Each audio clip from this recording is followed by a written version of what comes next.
Ladies and gentlemen, this is the Mindset Podcast, here with your host, Greg McCoy, and myself, Salmon. And today's topic is... when to start. There's never a good time to start. Never a good time to start. Never a good time to start. And I think this can apply to anybody in any facet, whether starting a family, starting a business. Starting a fitness journey. Making a change in your life.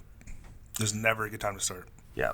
It's my favorite mental performance coach, Brian Kane. I'll credit him with this, but he says relentlessly, it's the start that stops most people. Mm-hmm. You do a lot of thinking, planning, getting things in order, all to kind of peter out, before it even gets going. So that's a trap that people fall into in all facets of life, like you talked about. Yeah. So I think it's a universal truth. If you want to succeed in just about anything, you're going to have to get off the starting blocks. I think too people focus on the target versus just pulling the trigger. Yeah. And there's that old saying of shoot, fire, aim, and it's just pull the trigger because as you're moving, that target is going to forever change. Yeah. Like where you set that goal is going to constantly move down the line as you pull that trigger. Yeah, and you just got to start learning. Yeah. You'll never know enough, and you won't never have enough experience, and things will never be right. And you got to get in the game and have enough confidence in yourself to figure it out as you go. Mm-hmm. Not to be reckless. Like I'm not suggesting someone starts something recklessly, but you got to get out of the gate and get moving and just have some confidence in yourself that once you get going, that you're going to be able to learn what you need to learn, and if you don't know something, make up with it with hard work. Don't be a pussy is what you're saying. Pretty much. That was that was the short end of that. Yeah. Yeah, I think that too many people are scared to get started on anything, man. Whether it be, like you said, starting a fitness journey, trying to make a change in their life.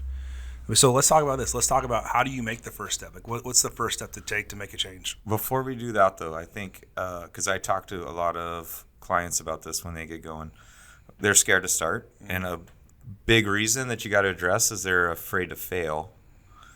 Whether they acknowledge that or not, yep. But one of the reasons that they don't want to start is like, I don't want to fail. I might look stupid. I'm going to be disappointed in myself. There's all these fears that you have to get them over, and just to acknowledge, like, look, I know that it's scared to start, but you have to, like, I think we know at this point is a topic in and of itself, but you can't be afraid of failure. Like, you got to start getting some failures under your belt, or you're never going to know anything. We fail every day. Yeah, you have to. That's the way that you learn. The guy with the most failures is probably one of the wisest guys in the room. Yep. You learn by your own demise. Yeah. So sorry to cut you off. I like where you were going with that, but I think that's a big part of it is realizing that what's holding you back is fear, and that's normal. It's normal to have fear. The people that are courageous are the people that can face the fear. Like, we all feel it, and just some people cower to it and some people push through it. But is it real fear or is it excitement? And are you confusing that feeling? Probably both. Yeah. Yeah. I mean, you can kind of be a fear junkie. Like, when something scares me, I know I'm in the right spot. Like, that's exciting to me. And if it doesn't scare me a little bit, I probably don't want to do it. It's like sit on top of that roller coaster. You're about to take that first turn down. Yeah, that's exciing. Is it fear or is it excitement? It's both. Yeah. Yeah, you're scared. Yeah. And it's like Rob and I were talking about Jordan Peterson on the way over here. Yep. And he has one of my favorite things that he talks about is slaying the dragon, right? Like, that's like the storyline in all these fantasy narratives. But he's like, we all have a dragon in our lives that we need to slay, and it needs to be a real dragon. Like, otherwise you're not pushing yourself. So for me, it was like when I started this hidden gym, it was my first turnaround gym. And I was scared, like, it might not work out. Like, that is a real possibility that I might be broke and embarrassed in a year from now. Yep. And so that, for me, that was the dragon. Yep. And there was a real fear because that was literally could have happened. And I thought it was going to several times. Oh, yeah. So it's like, you gotta, and if it's not going to push you to there, then, you're not going to be all that you can be. Mm-hmm. Your back has to be against the wall. Yeah, sometimes that's the only way to do it. So pull the trigger, burn the ships. Yep. Yeah, and I've been there with Man Sports. When we bought Man Sports, the company wasn't doing so great. Yep. And the first year was a very trying year for us, but you had to basically burn the ships and go all in. And when there's no plan B, you have to succeed. Yeah. And sometimes you won't succeed if there is a plan B. Yep. Because you're going to use it. Definitely, if you've got a little outlet, it's going to get scary enough that you might use it. Whereas if you didn't have that, you'd be surprised at what you can accomplish. 1,000%. I think that same facet can go towards people who want to start a family. How many people I talk to where they're like, I want to start a family, but it's not the right time. And I'm dude, there wasn't a good time to ever.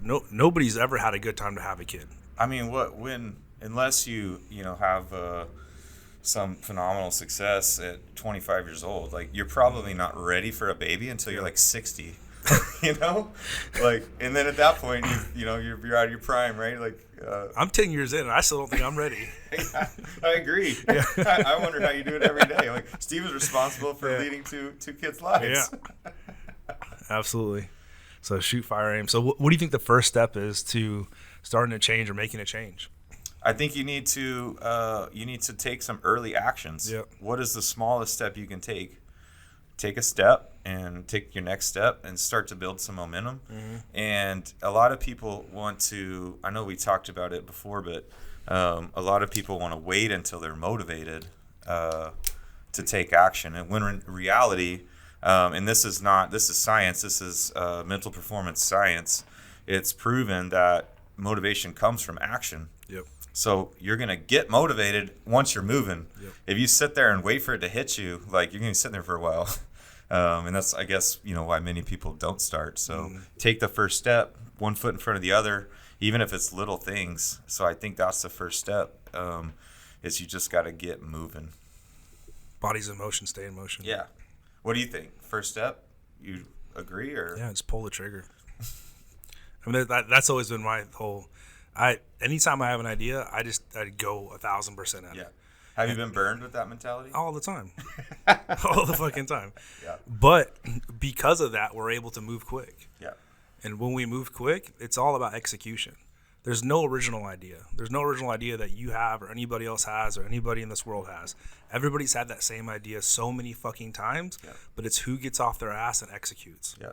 And sometimes it's not even the best executed. It's just who executes first. Mm-hmm. And during that process, you'll figure out how to be the best at it. Yep. And because you did it first, you can usually win. First mover advantage. Mm-hmm. You should watch. There's a documentary on Von Dutch. You remember that brand? I do remember that brand. It's a crazy story behind that brand. But the original Von Dutch, you would love him. He's basically you. He's this motorcycle guy. He was into pinstriping and stuff. But all his philosophies and stuff that they pulled from was nothing's original. Yeah. You borrowed this from the world that you live in. So that was his whole It's so irritating when people try to call you a copycat or it's motherfucker, you stole that idea from the next 10 guys. Yeah. We're gonna say this is an episode all of its own because you're an innovative guy. I've always told you this, and you've put a lot of innovation into the sports nutrition world, and 99% of it has been copied. Yeah. And I know it drives you nuts. No, it's we have this whole idea here that if we can't add value to the category, then we don't want to fucking touch it. Yeah. So, all right, guys. So, no good time to start. Get moving. Don't be a pussy. Get off your ass and get it done. Yep. Turn the podcast off and go take a step. Yep. Right now.